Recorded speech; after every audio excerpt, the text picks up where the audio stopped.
السلام عليكم البنات، كي دايرين؟ لاباس عليكم؟ بخير؟ اموركم مزيانه؟ كنتمنى تكونوا بخير وعلى خير. مرحبا بكم معايا في قناه شيوات زينب يونس.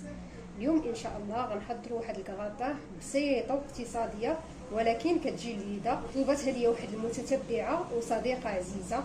ما تنساوش ديروا ليا الاشتراك وتبارطاجيو القناه ديالي مع صحابكم وحبابكم وديروا ليا جيم وتخليوا ليا شي تعليق يكون زوين. على بركه الله غندوزو للمقادير. غنحتاجو 3 ديال، يعني كل واحد غيدير القياس ديالو اللي غادي يقدو. انا خديت هنايا 3 ديال الدنجالات كبار قطعتهم هكا دوائر ودرت لهم شويه الملح وشويه الزعتر. خديت هنا 3 البيضات. كنقول 3 البيضات غنشوف شحال القياس اللي غيجمع ليا هاد الدنجال. وغادي نحتاج في العطريه شويه ديال الكمون، شويه ديال التحميره، 2 فصوص ديال الثومه محكوكين، شويه ديال البزار، شويه ديال السكينجبير، شويه ديال الخرقوم وشويه ديال الملحه. وغنحتاج شويه ديال الربيع جاهد معلقه كبيره. وغنحتاج الفرماج احمر. انا هنا خديت 100 غرام، نتوما تاخذوا القياس اللي غادي تقدروا تستعملوا في الكراتان ديالكم. غندوز للطريقه ديال التحضير. خديت هنايا مقله درت فيها الزيت ودرتها تسخن، وغناخذ شويه ديال الدقيق الابيض اللي غادي نفند فيه هاد الدنجان وغنديروه يتقلق.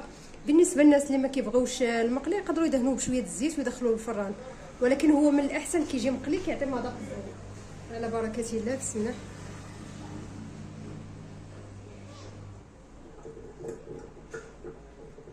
غندهنوهم في الدقيق الابيض باش ما يهزش معنا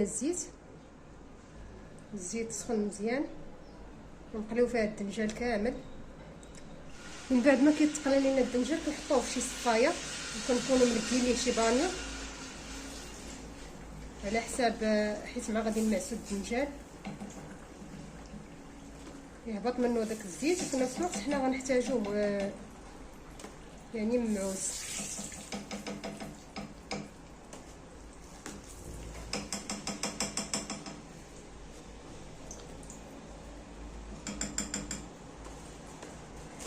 غنديروا ليه على هاد الطريقه كيف كتشوفوا معايا. منها كيهبط منه الزيت والماء اللي فيه، ومنها كيف قلت لكم حنا اصلا غنحتاجوه هكا ممعوس، يعني ماشي بزاف، ثانيه شويه. غير هي بالنسبه للناس اللي دايرين الحميه وما كياكلوش الدهون تقدروا تجربوها. كيف قلت لكم ديروا الدنجال في الفران، شي راه ما كيهبطش الزيت بزاف، راه غير شويه. غنكمل على هاد الطريقه الدنجال ديالي كامل وغنرجعو.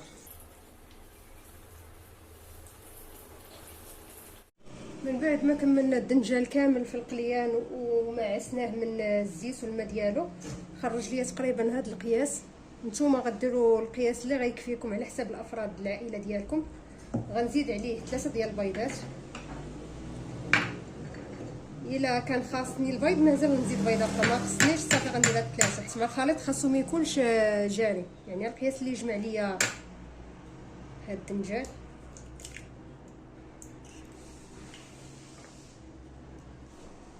غنزيد الربيع،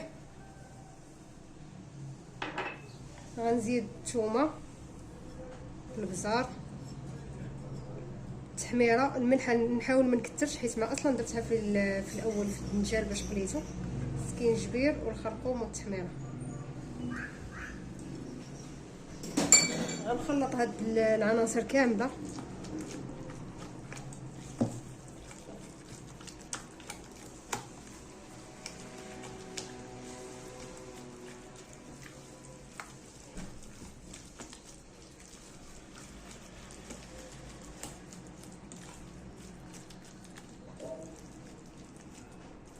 على هذا الشكل.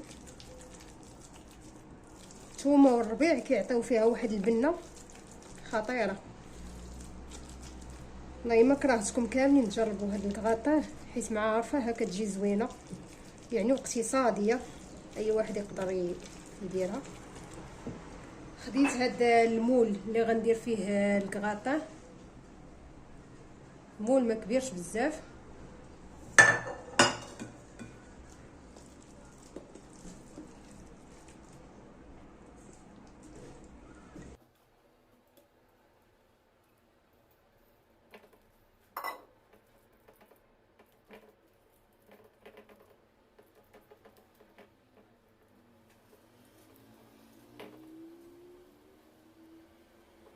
وغندير نرش عليها الفرماج من الفوق.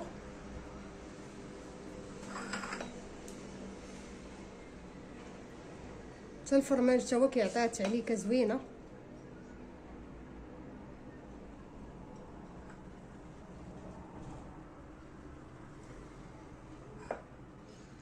شعلت على الفران يسخن من قبل، يسخن مزيان.